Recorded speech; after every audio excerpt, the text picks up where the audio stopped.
Okay, we are finally live. Oh my god. Oh, you guys, Jasmine and Joel just had apparently the most entertaining situation. I was freaking out because my technology decided to just give up the minute the live show was supposed to start. But we're here.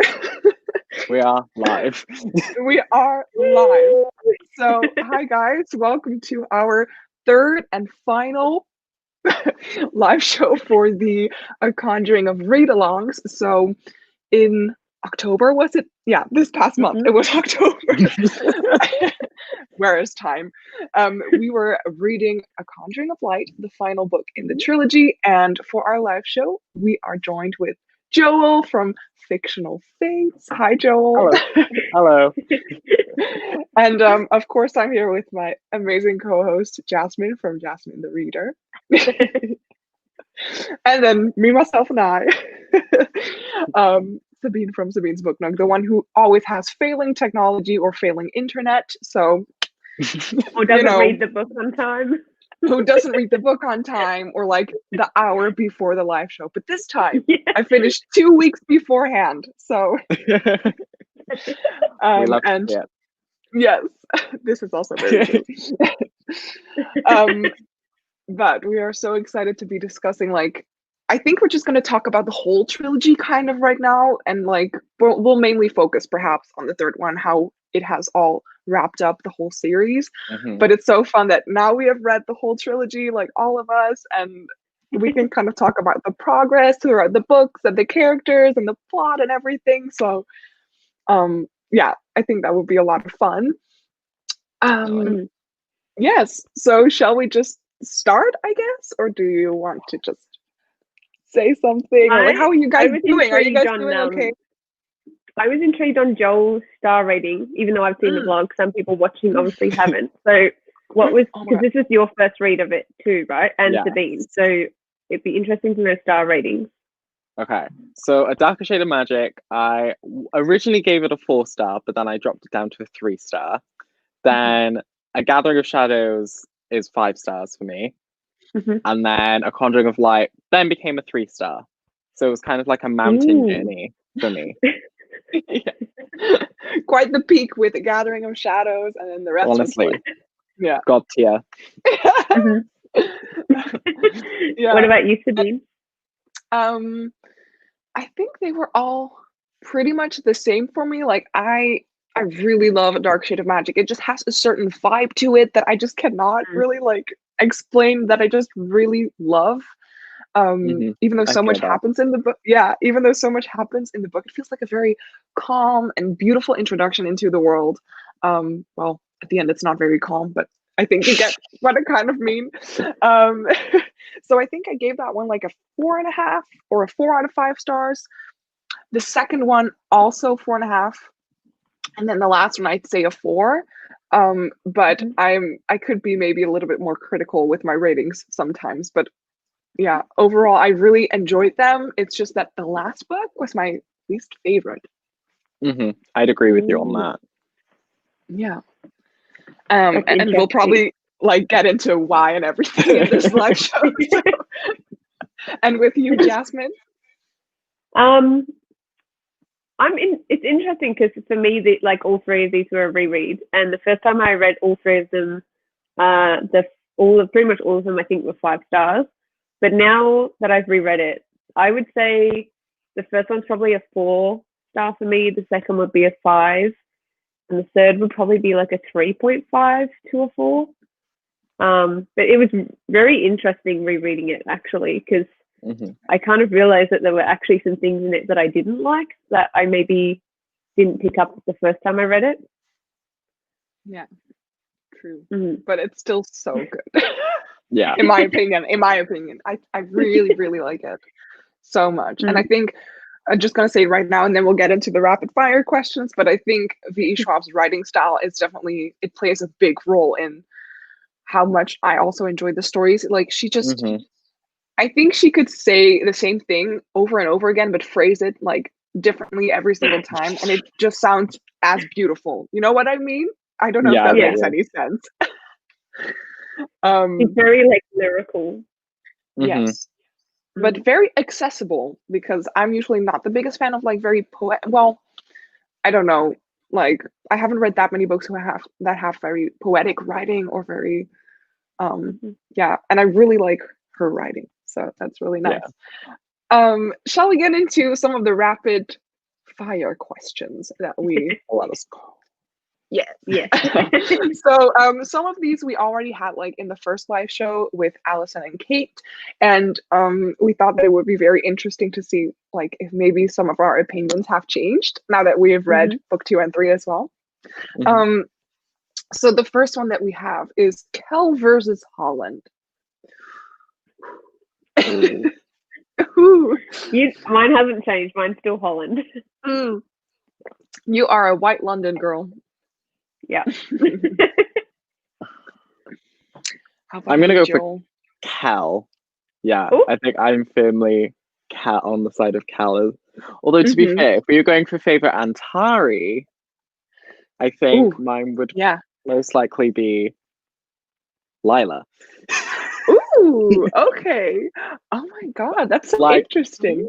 I do like, whilst I do have like a few like things about like kind of her character and the way that like V wrote her, I do think she still stands as my favorite Antari, purely because the way that she thinks and the way that she is kind of smart about the way that she uses her powers is kind of what I really liked about her. Because I think with Cal and Holland, they were like, oh, I'm born with this power, you know, I have to like, oh, I was made to have this power, I can use it however I so wish. But Lila had to kind of adapt quite quickly to her powers. And like obviously she was like telling Cal and Holland like, just give me like what are your like commands and stuff.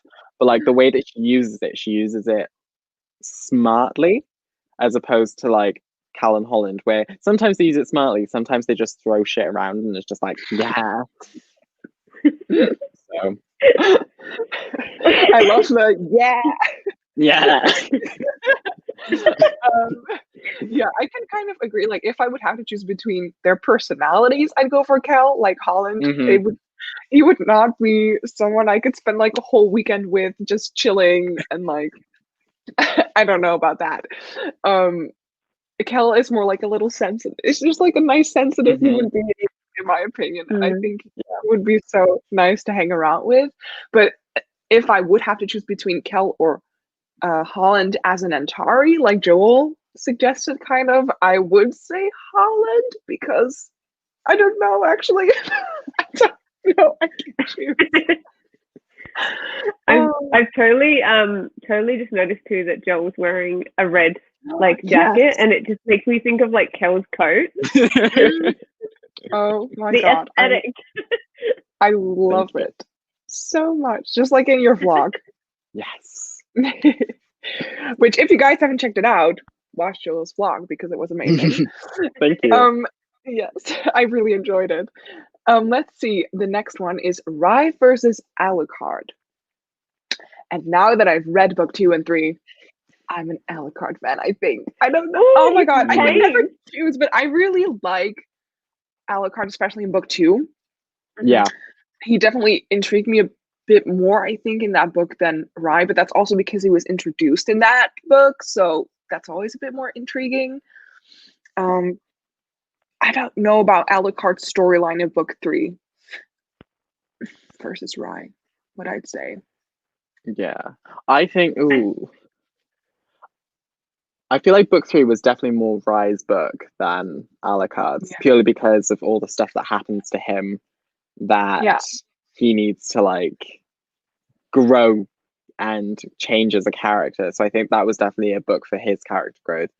The second book, I think, definitely Alucard, because that was a book where we get introduced to him and experience a lot of his growth.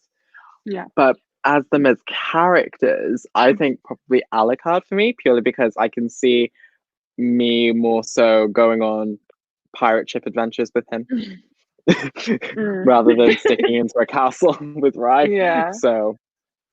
Yeah.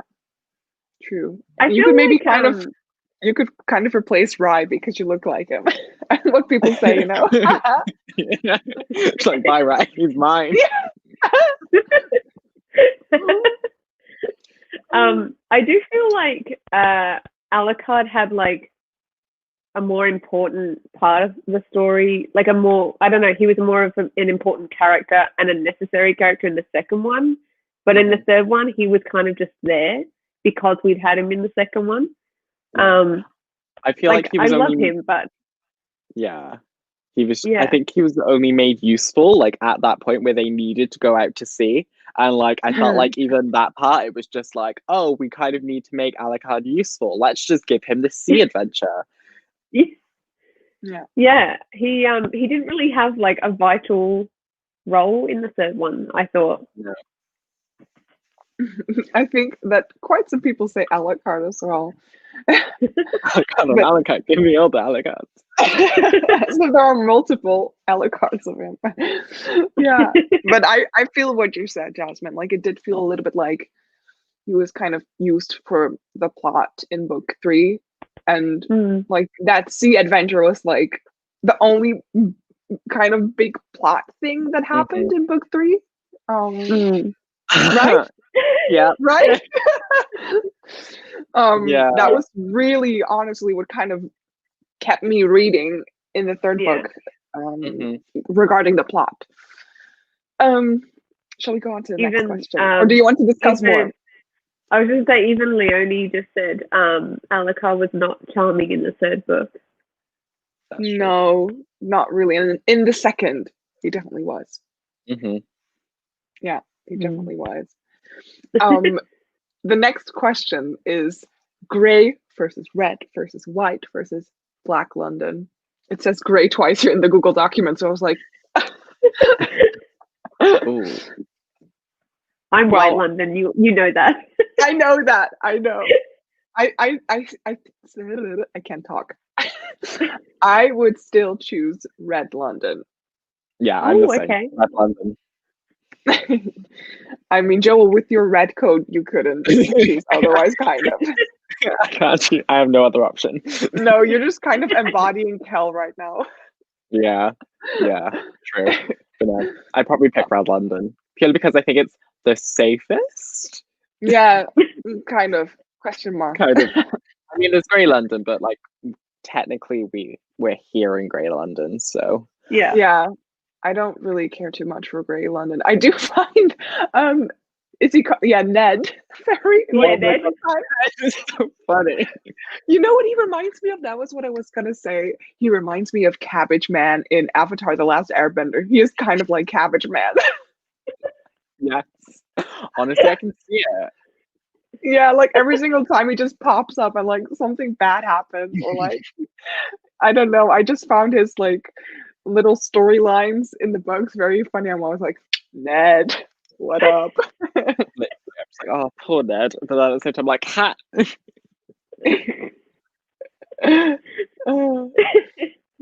But how did you like White London in book 3 then, Jasmine? Was that like White London changes a lot in that book, or like from book 2 on, kind of? Would you want White London pre-Holland ruling or White London after Holland ruling? Ooh, I mean, well, with like pre-Holland ruling, it's kind of just a deserted place, not a really good place to be. I don't know. I just love how dark it is. It intrigues me. I think it'd be a really like mysterious place to be. I feel like I'd get bored of Red London. There's like you got to follow the royals' rules all the time and stuff like that. Whereas White London's a little bit more like relaxed and just a little bit more darker. I don't know. I like that. But Black London is a bit too much for you then? Yeah, just a little bit. Tiny. How did you guys, by the way, quick detour, how did you guys envision Black London in your head? Like for me, it was just completely black, and like you could only see some kind of shapes in the space in my head, but I don't know how you guys imagined it. Mine was kind of like it, because we saw like the black glass that Oseron like kind of makes. I was just imagining like an entire city made of black glass. And like there are people, but they're all like frozen in like this black glass, and so the only thing that can actually move is Oseron. And yeah, that's kind of how I was imagining it. Like, there's no light, but all you can see is like the reflections of black glass that like magically appear. Ooh. Yeah, kind of like black mirrors or something. Yeah. Yeah, And you, I'm Jasmine? the same. I kind of saw a burnt landscape. Like if you think about like as if like a massive fire's gone through and it's all just scorched and black and barren. That's how I have always kind of pictured it. Maybe with like some like ruined buildings or something, but otherwise it's pretty much bare. And I kind of see even the sky is like black or grey. Yeah. If it rains kind of like a really black, ashy kind of material. I don't know, but I just see it very dark. I love that you gave thought about that. Like, what would the rain look like in Black London? That's so funny. The next rapid fire question that we have is Holland versus Alucard. I mean, for me, Holland. After the third Holland. book, I'm gonna have to say Holland. Joel is like, they're like on the fence for me, because like Holland does come quite far in the third book, but then I feel like it was a bit too late for me. Like I can understand. point, because I think like we got all this Holland backstory in book 3, which I really loved, but I feel like a lot of it would have served better if it was in book 2. Yeah. Because like they go into the reasons like why Holland became king, and I'm just like, if you had that in book 2, it would have made like the justification for him suddenly becoming king much better. Yeah. So True. but at the same time, I do love like kind of the dynamic. Oh no. This is honestly so difficult. Okay. I think I'm gonna go for Alucard, purely because I can see myself being more friends with him than friends with Holland. Yeah, that's always kind of like what I'm thinking about as well. Like, I would absolutely not be friends with Holland. I'd probably be really annoyed by how what's this word in English? Chagrijnig? And then like in English, when you're like really grumpy. Like selfish? Oh, kind of grumpy. I always imagine Holland being really like, you know? And like, I was when I had technical difficulties, but otherwise I'm usually not, you know? Yeah. But I, like Joel said, it's so perfectly, like Holland's backstory would have fit perfectly in book 2, and like it did come a little too late. And like every single time that we had a live show, Jasmine, I was like, how do you like Holland the best? Like, I know some people love villains more than like the good guys, and like, you know, but I couldn't understand it, especially since in book 2 we see so little of White London and Holland, and like there's this complete build up until everything that happens in book 3, and like Holland's backstory would have been so nice in book 2. Literally. Yeah. I think she kind of did it on purpose though. Like, I think she wanted her readers to maybe think of Holland in a certain way, and then she kind of was like, low jokes, he's actually kind of a good guy. But can you imagine as well, like, because obviously we've read it when all 3 books have been published, but can you imagine if like you finish book 2 and book 3 isn't even out yet? Like, oh my you kind God. of let your feelings through. Yeah. It'll be... and then you like pick up book 3 and you're like, are you kidding me? Yeah. Oh my God. I'm so glad that we didn't have to wait. I'm so bad with already continuing on series, so this read along with him was perfect. But like, imagine just not having book 3. Like, how crappy would that have been? Oh God. Oh no. So I don't know if she did it as a like on purpose kind of thing to really make you think about that character, maybe. Yeah, like those flashbacks with Holland, they were one of my favorite parts of book 3. I loved reading that and seeing kind of where Holland came from and like his motives and just everything that he kind of went through. Oh my God, that scene with his brother trying to kill him in order to get power, that was so insane. Like, oh my God, my voice is even cracking. I feel so about how I got that backstory. Oh no. Yeah, it was so sad. Like it was his brother, it was the girl he was like kind of In love being with. in love with Oh, and seeing, and yeah. I was like, and was he in love with her? Like that was kind of how I interpreted it, but it yeah, could be something else. I think he was in love with her as well, and like then it was, and then who tried to kill him the third time? Wasn't his like Fulteris? What was his name again? Like the guy who was king before the Dane twins. Oh yeah.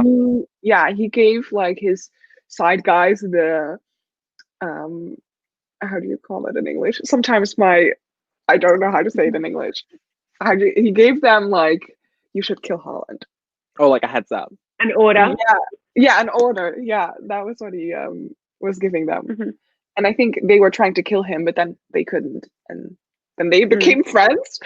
He's like, yeah. Yeah. Just kidding. Let's have a look. Lila versus Kel. I can see it in Joel's face. He's like, "Don't do this to me." Well, I'm Kel.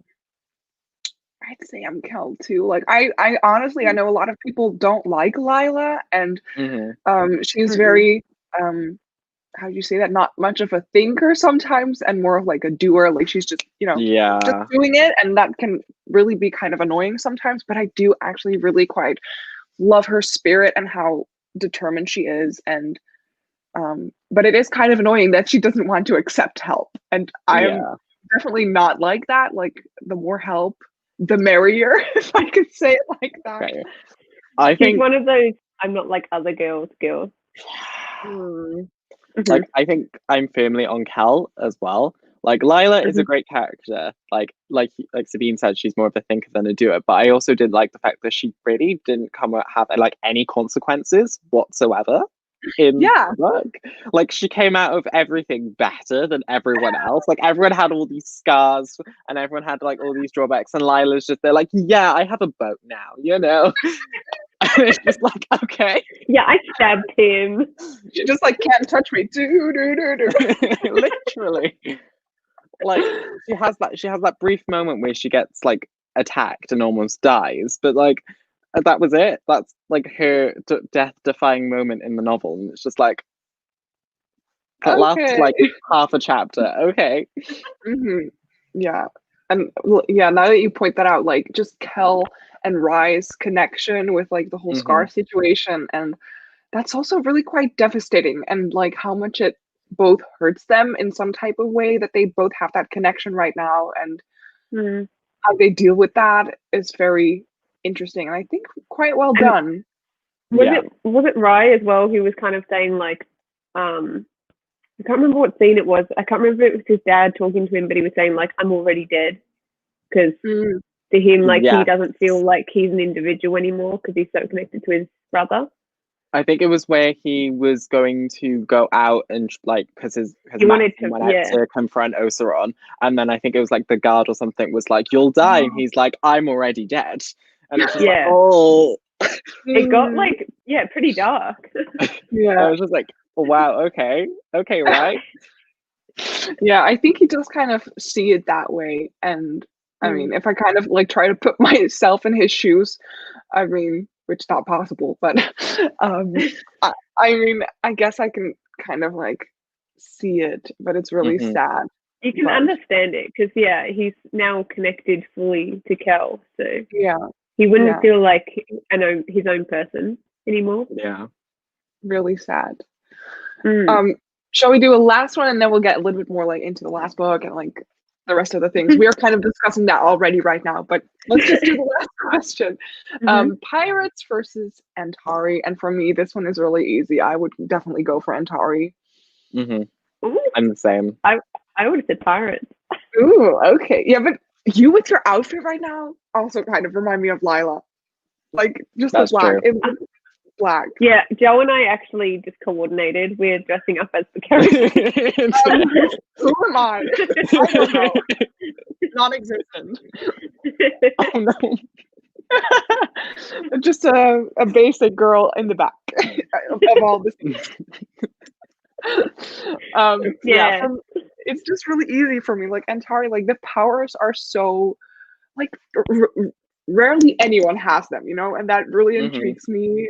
And just the whole Asasari, Asteno, like I wish I could do those kinds of things, and it would just be really awesome.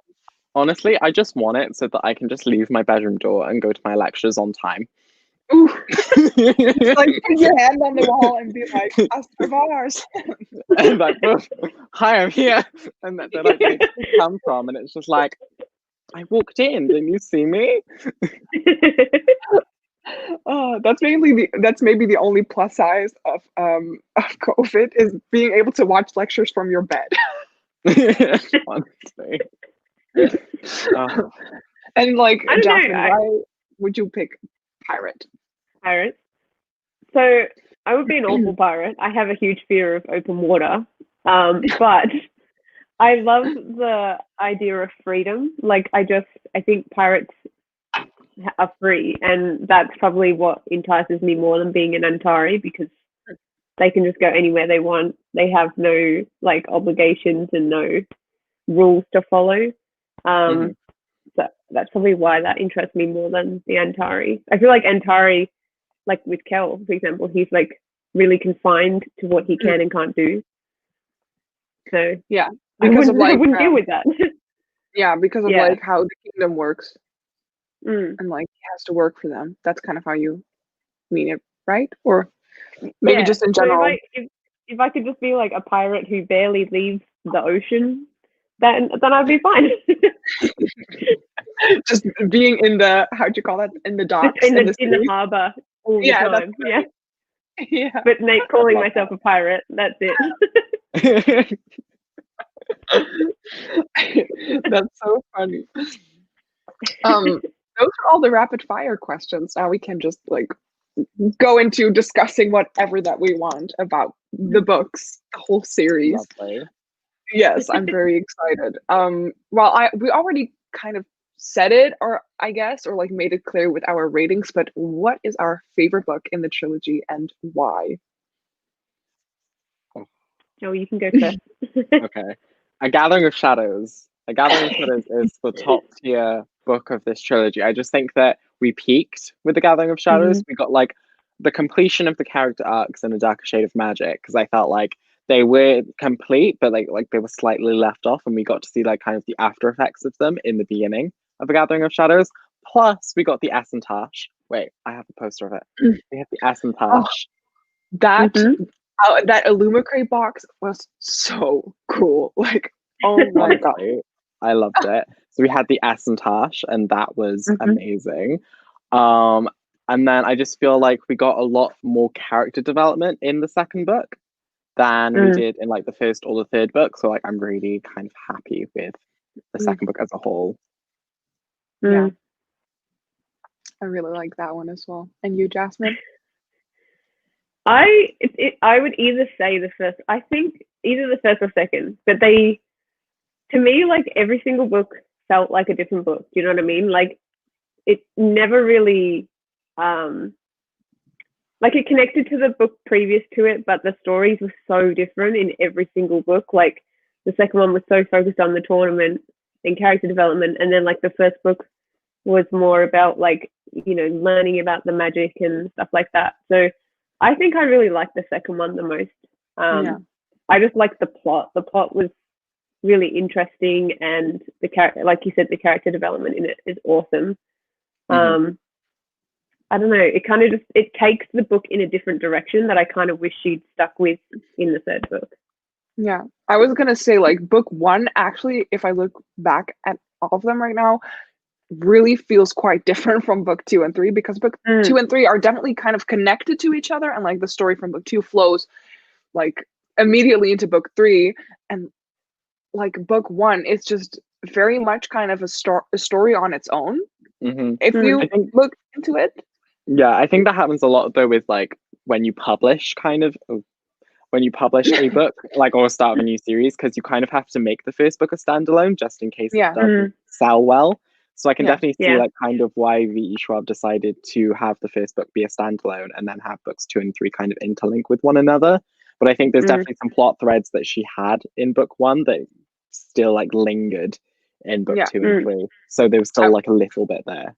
Yeah, I was gonna And say book the same one- thing. Like you could read book 1 as just book 1. by itself, yeah.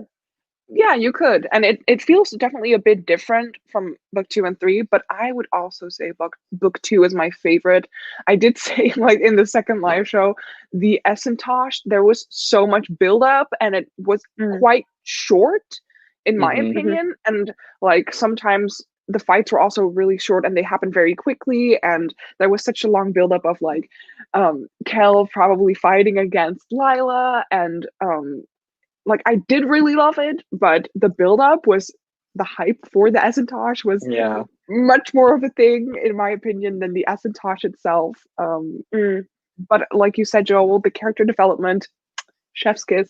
We love to see it. Yes, and I also really liked the opening of book 2, like Lila getting that pirate ship on her own. Oh, yes. That was so cool. I really like that introduction. It was when like she killed like the best thief, and then Alucard was like, "That's my best thief," and she's like, "No, I'm your best thief." I was like, "Oh, yes."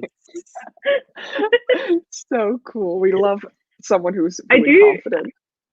I do feel like book 1 is kind of like very basic as well. Like book 2 and 3 get very, very dark, and she kind of explores a lot more like relationship sort of situations, and she goes into that quite a lot, whereas the first one is sort of like super mellow throughout the whole book as well. There's not really like like it doesn't really hit a point in the first one where it like explodes and something crazy happens and it kind of calms down. It's just like it's the same sort of feelings throughout that whole first book.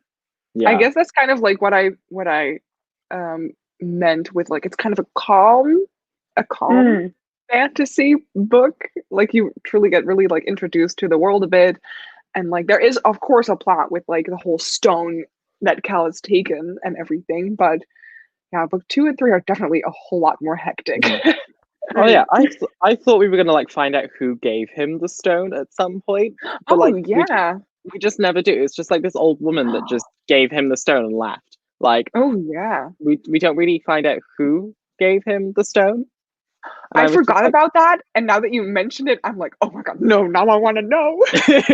So I was just like, who gave? Like in my head, like Mavis might have been the one to give him the stone. Like that is kind of like how things are playing out in my head, just so that everything makes sense. But don't know. We don't know. But that means that would require her to get to another London, and that can't happen. What if Ned was behind the whole thing? And it was just like Ned that did. Maybe Ned that secret Antari. I don't know. Oh my god, that would be so funny. Cabbage man. I would be so shocked. Oh yeah. Oh, now Joel, that you said like in book 1, like who gave that to him. I also have like a situation that kind of frustrated me, but like I get why Kel didn't do it, but like it still frustrates me as a reader. Like, who are his parents? The little note that Maeve was her name, right? Gave him. I'm like, oh my god, yes. Like from book 1, we know that like Kel, he got his like initials from KL, but he was kind of given to the Marash family, or like we just don't know his backstory. Yeah. And like I want to know it, and it was on that note, and then he just burned it or something, and I'm like, oh my god. I can see from a character standpoint why he would do it, because it's kind of like, oh yeah, I know who my family is now. Like, like I don't need this. But at the same time, it's like, why wouldn't you want to know? Maybe because he's so scared of being like emotionally hurt. That's true. Or something. That was kind of like what I was thinking. Like, oh, he's just like, I'm kind of content right now with how everything is going, and like, why would I potentially ruin my current like happiness that he had at that moment? Yeah. But I just think I would have kept the note. I wouldn't have burnt it. No, like the possibility, like maybe in like 10 years you would want to find out. Or even on his deathbed. Oh yeah, like why not? He's like, yeah, I finally want to know. And then like he would know. Yeah, but like, could we find out? Like, we know that probably his last name would start with an L. Mm-hmm. Like, That's the thing. We could find out in Threads of Power. oh yeah, I didn't even know there was going to be another series until you mentioned it in your reading blog, and I was like, Mm. wait, what? Threads of Power? What? Yeah, but I'm like, oh my god, I'm excited. Yeah. I think it was announced like a few years back, like 2017, I want to say. And like at this point, I was like, I don't even know this trilogy. Yeah, I haven't read it, but I'm excited for it. So yay. Now I'm actually excited for it. So I just live under a rock. If it was known for like from 2017 on, I'm here just like, what up? I have my corner and I'm living in it. Yeah. How did you feel about that, Jasmine, with the note and Kel not, wanting to know his backstory? I can, like you said, I can see why he did it. Like he's clearly accepted like Ryan and everything as his family. I probably wouldn't do it. I'd probably, like you said, Joel, keep hold of it for some reason and just not really look at it. I would have found it interesting too if she'd kind of made like the Antares related, and that's why they all had power too. Yeah, like, can you imagine if like Kel and Holland were like cousins or something? I don't know. It would have been really interesting though. That's true. Because Cousin like rivalry. where did they get their powers from? Like, why have they all got these powers? Surely they must be like connected in some way. And like the interesting thing was, it was like they're not. I think it was like they're not born with it. Like when they grow, they come. I think it's like they come into their powers. Like their eye just turns black because their eyes day. change. Yeah. So it's just like what happens to them. Plus, it's like if one of them dies, does like the power pass to like someone else in their respective London? Because Lila is an Antari from Grey London, which was really interesting because like Grey London apparently only has like a sliver of magic, so it has its own Antari. So if she dies, would Ned then become an Antari? I think if Ned would be an Antari, he would be like fangirling about his own powers, like, oh my god, look at what I can do. Literally, he'd be like, look, and then you'll just go through, and then Callum's like, what the actual? Like, Ned, stop doing this for the third time again already. Literally. Do you know what would have been cool if like, because you know how like Oseron had like made his own version of Antares and stuff. If he'd made Ned into one of those Antares. And like Ned is supposed to be like really bad, but then he's just like, I can't help myself. Imagine if Ned was like a really bad Antari though, like none of his magic worked properly, or like he'd mess it up all the time. They'd be like, it would fit his character perfectly. But yeah, I do think it would have been awesome to have like that little twist of like Kel and Holland being related or something. Because Lila doesn't have an Antari eye, does she? She has the glass eye. Yeah, right? Her eye was taken out, which is quite interesting. Okay, let's just go Lila, because that's like something that in the second live show we were like, oh yeah, her eye, like it wouldn't make a lot of sense, or like, how is it gonna go? Like I believe that Leonie also said like we had Leonie and Olivia, so maybe Olivia said like in the third book perhaps we would see more of like talk about how the power dynamics would work, and like is Lila actually an Antari, or is she kind of like a different kind of magician, or however I could describe that. How do we feel about Lila being an Antari? I think it was going to happen. Like I had this inkling that it was going to happen because like she's not like other girls. And so I felt like there was something that she needed to kind of balance her out from like the powerful men in the series, and so making her an Antari was probably the best bet. Plus, like, it was very obvious. They hinted at it with the glass eye and stuff, so I was like, clearly like there's something amiss here. And I just think that whilst I'm like glad that she has this power, I feel like she needs to like listen more to people who actually like know what they're doing with the powers. Yeah, she has some trouble with that. Yeah. But did you suspect it or like know it from book 1 on, when like who mentioned it? Someone mentioned it in book 1, right? It was the guy from the London's, the priest. Yeah. Tiernan? Tyrion? Tyrion? Yeah, I don't know how to say it. He was just like, had a comment. Yeah, he was just like saying that her eye got removed for superstitious reasons. Yeah, I mean, to be fair, yeah, religious superstition and all that could be like, you're the devil, like we're gonna take out your eye, blah blah blah. Oh yeah. So yeah, that could be that. But yeah, Tien was like, your eye is like two different colors or something. Like, is that a glass eye? And she's just like, how do you know? Yeah, or like the comment has been made a lot, like that someone says eyes or two eyes, and then someone makes the comment with talking about eyes in a singular form when talking about Lila as kind of like a joke thing, but also that was kind of, I think, how it was announced that she had only like one eye. Yeah, I don't fully remember, so don't quote me on that. But did you suspect it from book 1 on?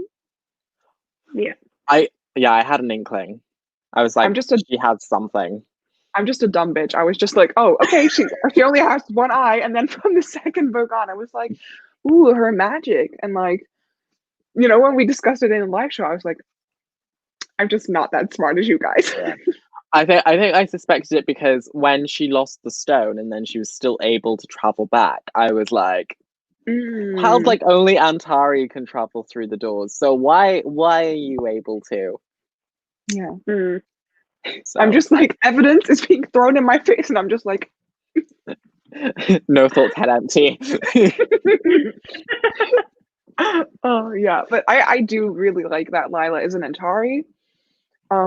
Yeah, she just needs to learn how to cope with her powers a bit better, I think. But hopefully Cal or like other people can steer her a bit in like a good direction, and she'll get used to it.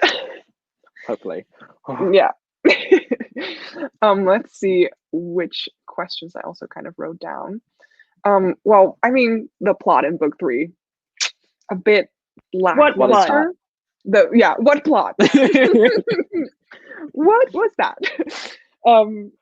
Yeah. There were points where, because like I just started my reread this week, but there were points where like I was slugging through it. Like I would say the first 200 pages and the last 200 pages are awesome, and then those middle 200 pages, I was kind of just like doing this because I'm like, A, I've already read it, but B, I was like, literally none of this is necessary. Literally, it's more so like, oh my god, Osteron is getting closer. Oh my god, we're suffering. Oh my gosh. Oh my, and it's just like, yes. And then Osteron's just there in the background, be like floating around, like, ooh, look at me, look at my powers. And like they're preparing to do the spell and everything, and it's just like cool. But at the same time, make Osteron a bit more threatening. Make him a better villain. Yeah, he's just like, yeah, I'm just Misty, and like,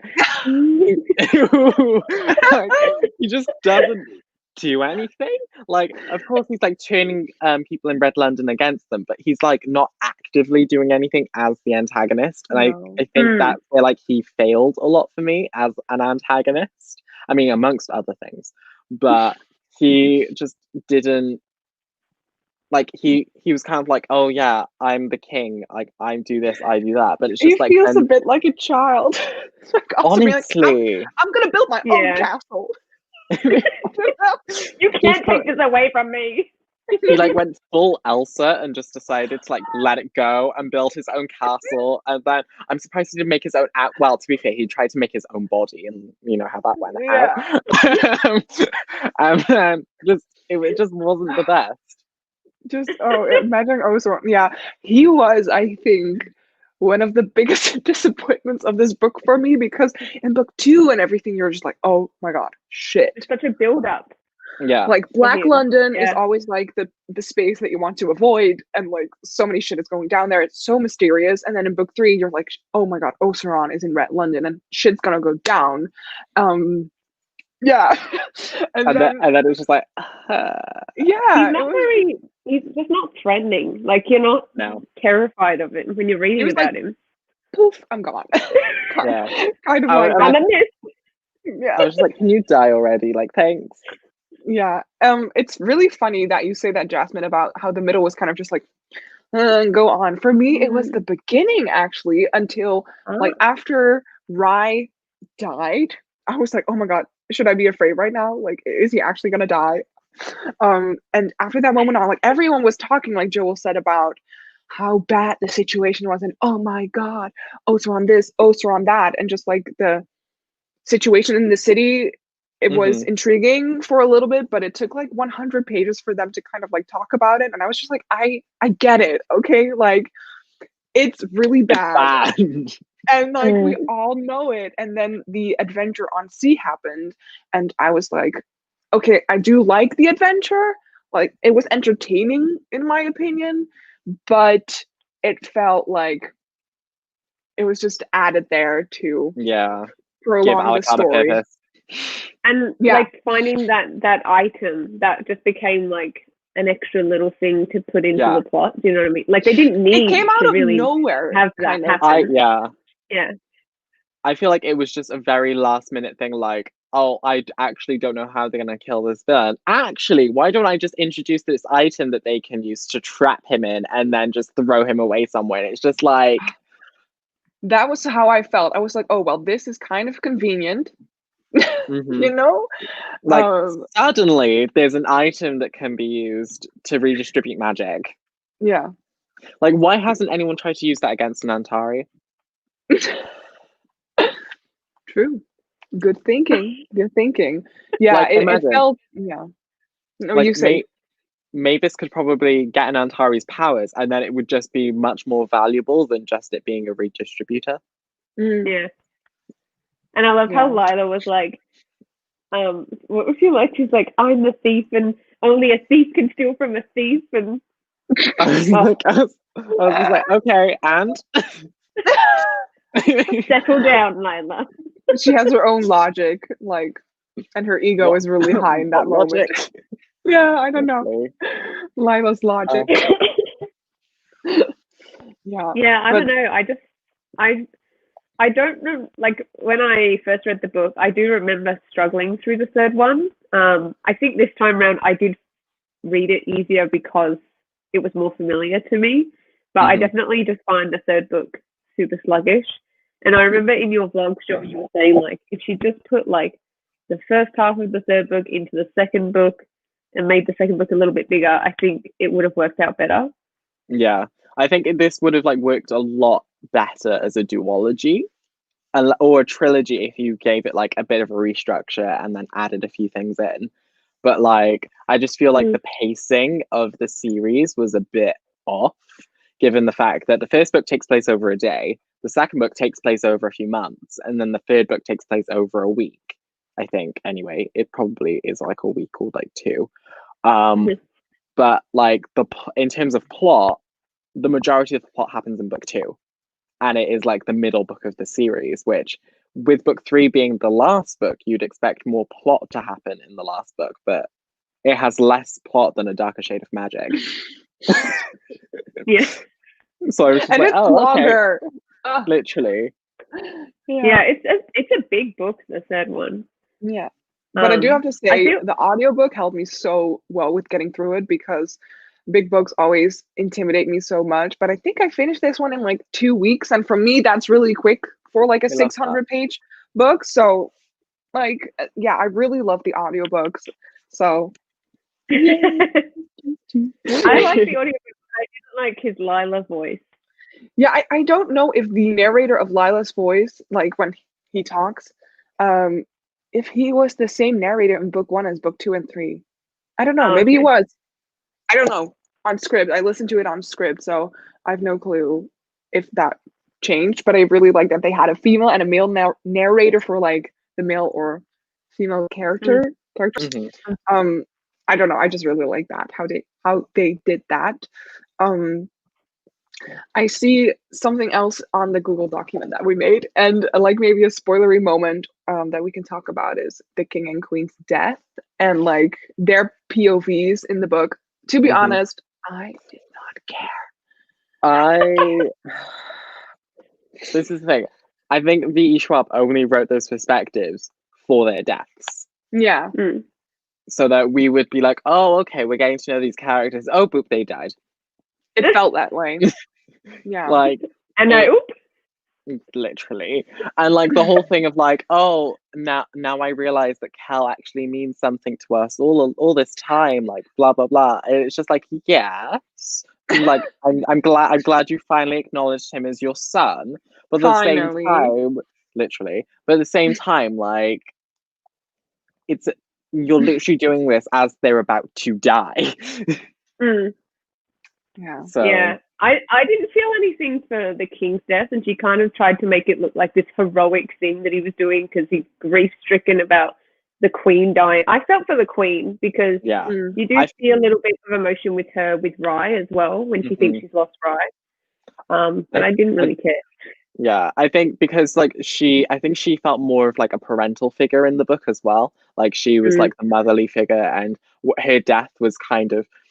I felt like she didn't deserve to die. No. Like she really didn't. But like with Maxim, like V.E. Schwab kind of was like, he's the Steel Prince. He can do this and all this. And I was just like, well, I've never seen any of that in the previous 2 books, so why should I believe this now? So, like, I'm excited to go read like the Steel Prince comics and stuff and see like Maximus back then. But like I just don't get why there was all this like build up of him as a character when we didn't really get that in the first and second book, and he just felt flat. Yeah. Yeah, they're like, oh, he's this amazing like warrior and everything, and I'm like, where? It just show us. It's just the fact that he goes. Literally, it's the fact that he goes and does this massive spell, and he's like taken all this energy to like cast it and stuff, and then he does it. And Osteron's just like puny attempt. He's just like a bite. Do you think you can win from me? I was just like, cool. Because I think that's where like V.E. Schwab tried to be like, oh my gosh, Osteron is so strong, because like Maxim has like been dying trying to cast this spell, and like it's so much effort for him, and like he's this strong magician, and then Osteron just kind of just like smacks it off, and it's just like, oh, okay, like am I supposed to be like, oh my god, how are they gonna win? And I'm just like I just didn't feel that at all. I was just like, you really haven't hinted any of Maxim's powers in the previous 2 books, so why am I suddenly believing he's a strong magician? Yeah, it just, that felt so, I just didn't care about that in the plot, like, at all. Like, don't give me their point of views. I just don't care. Literally, it was only a little sad to see that the queen, you know, feels like her children are so vulnerable, and like she just doesn't want to like let them do their own thing a bit too much, and she just has to let it go. Honestly, you know?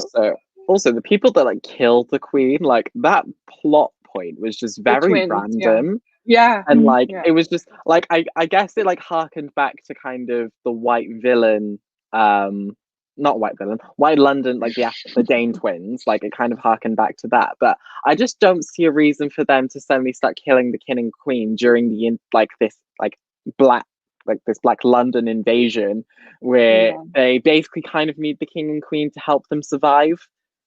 Like it just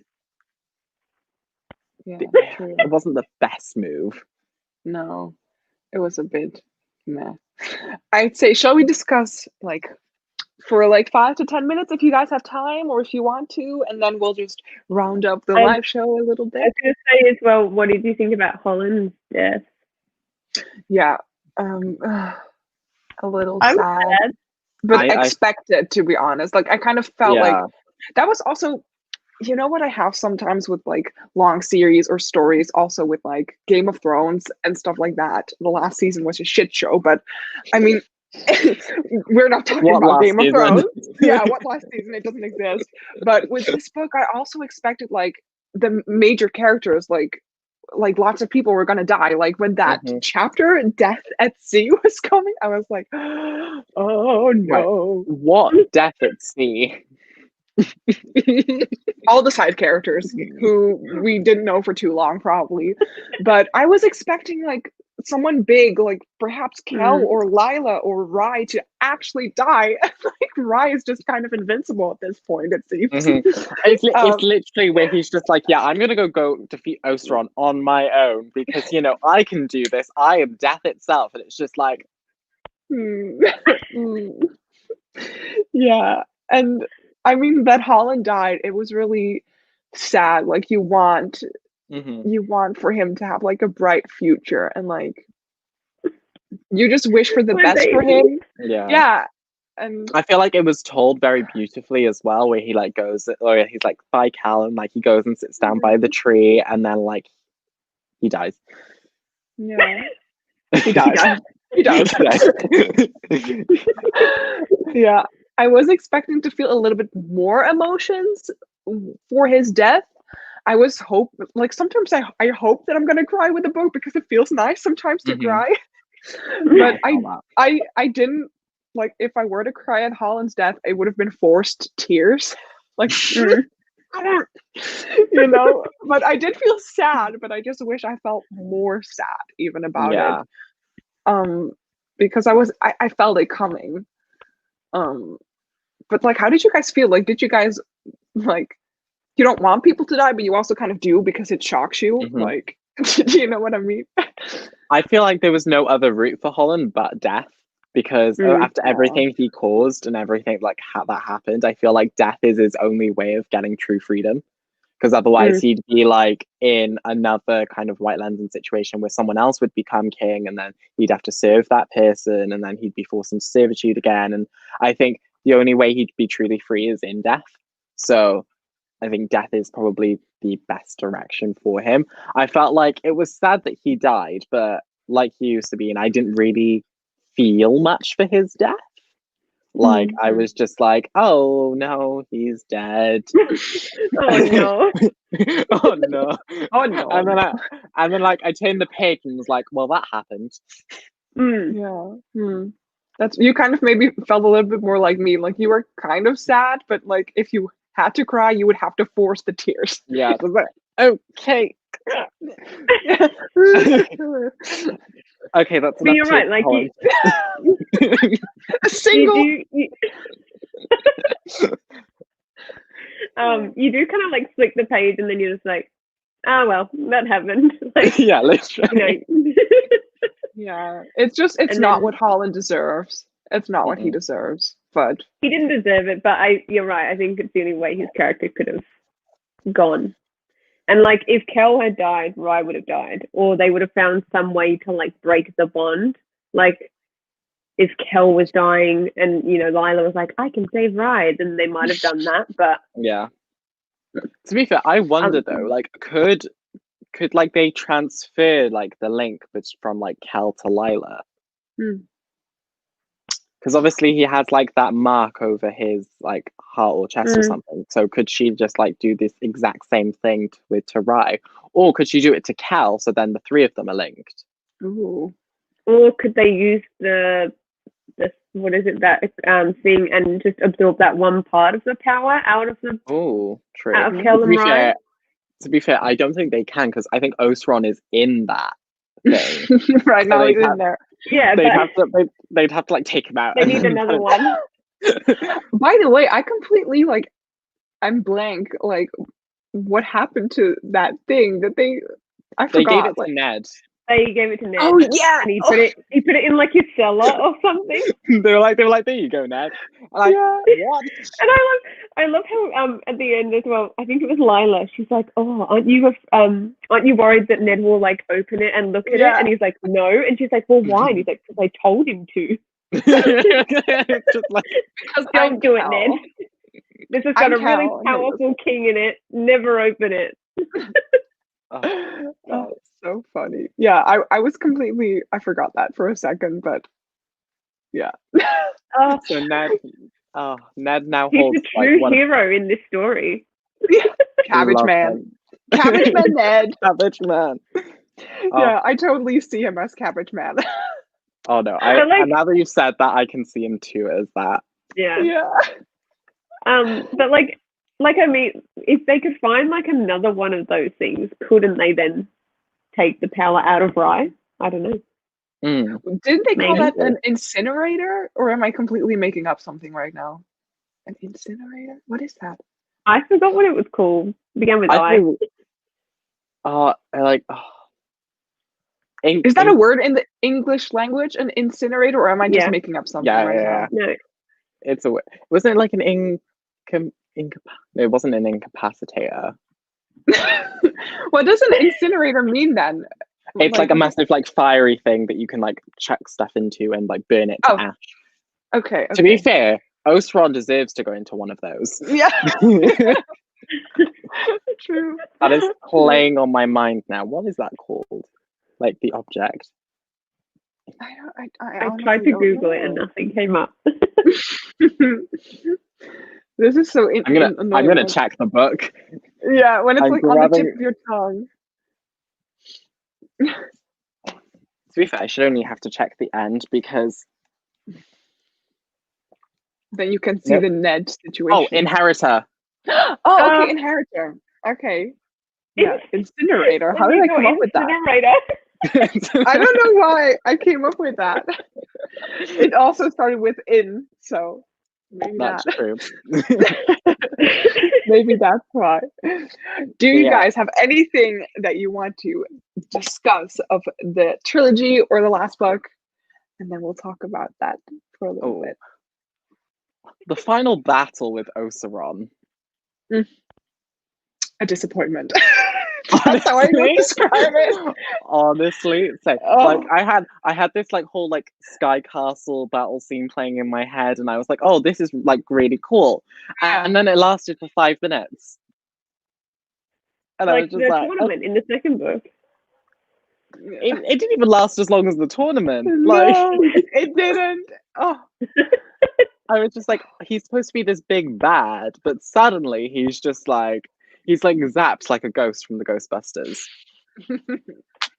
Like, yeah, true. Like you said in book 2 and 3, he's like woo, and then at the end,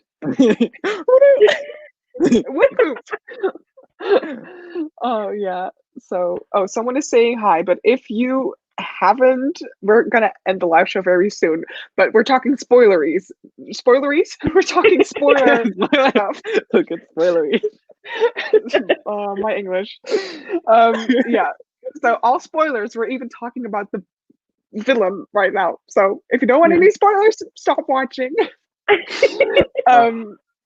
Yeah, it felt like a big disappointment, his death, like his demise. Was it really a thing in this book? I don't know, man. I think he was just more focused on. I feel like Kel and Rye's relationship was really like the main point of the whole plot in all of the books. Yeah.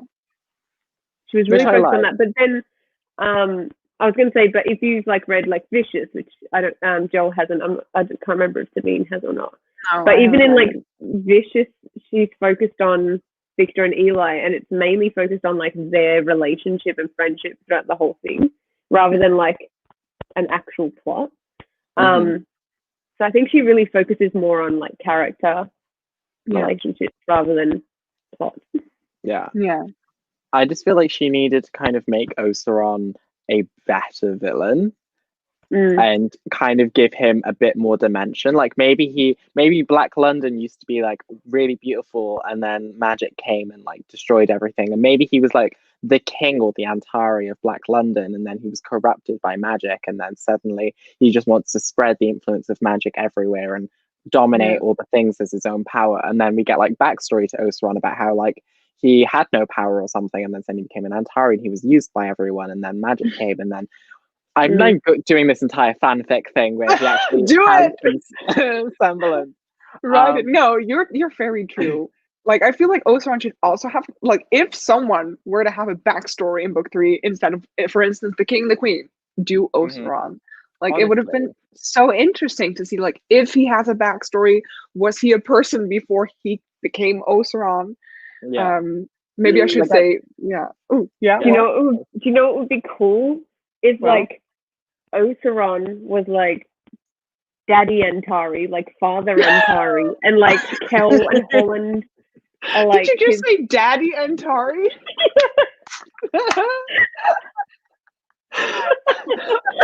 I mean, great. I love it. But like, what if he's like Father Antari, and then Kel and Holland are like his little spawned children? Oh my god! Imagine, and that's like his backstory, but we don't know it.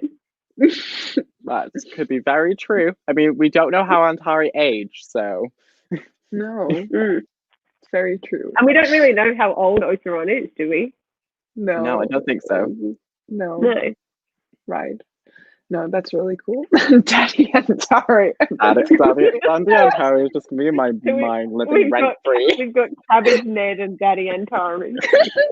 Every single time we would like reread the series right now, just substitute Oseram for Daddy Antari. I need to like write it in the book. I'll just like underline his name and hashtag Daddy Antari. Oh gosh, I'm trying to like. Oh wait, Daddy Antari barely seems to notice the figures and they're still trapping.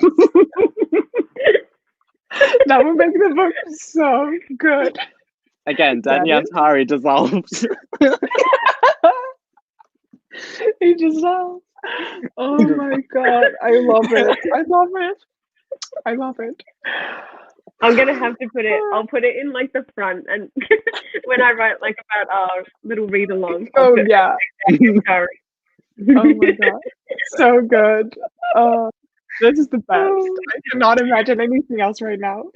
Honestly, same. Oh my god, is this like the high note that we're gonna end the live show on? I mean, I think we kind of have to. This is the best. Yeah.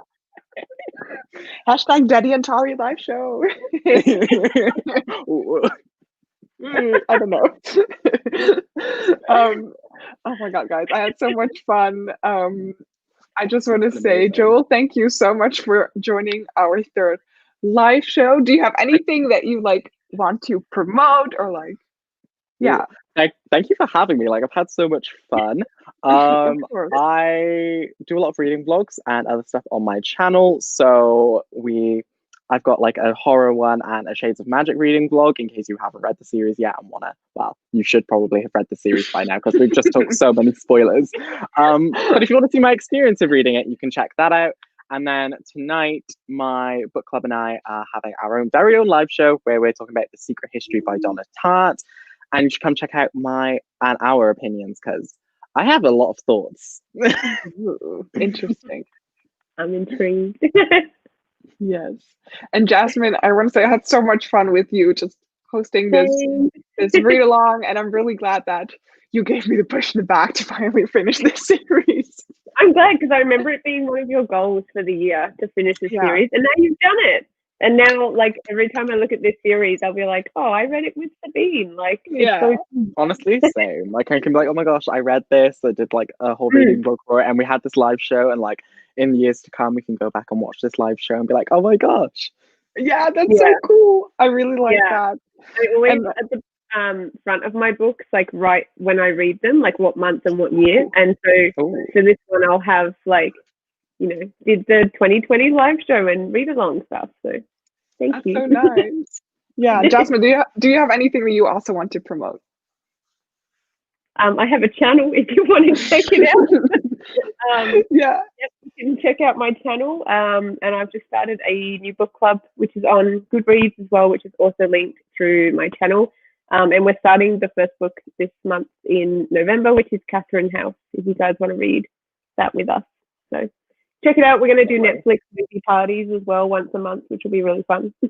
Yeah. By the way, after this live show is over, I will put the links to Joel's and Jasmine's channel in the description bar down below. I haven't done it yet, but I will do it. I'm sorry. Fine.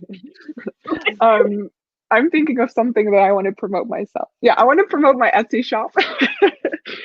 Actually, can you do a bookmark? Which amazing bookmarks. Ooh, Oh, look at that shine right now on the camera. Oh, there. Ooh, that's really nice. Yay, I'm so glad you received the order, Joel. It's amazing. And thank you so much again for ordering. And you also, Jasmine, for your order.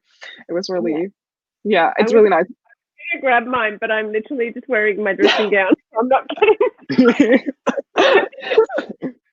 Yeah, but if people would like to check out my Etsy shop, I'm saving up for a new laptop because apparently I desperately need one. So if you would check out my Etsy shop, then all of the money that I will get through that will go to the savings for my laptop. So yeah, and I have nice products. So to-do lists, bookmarks.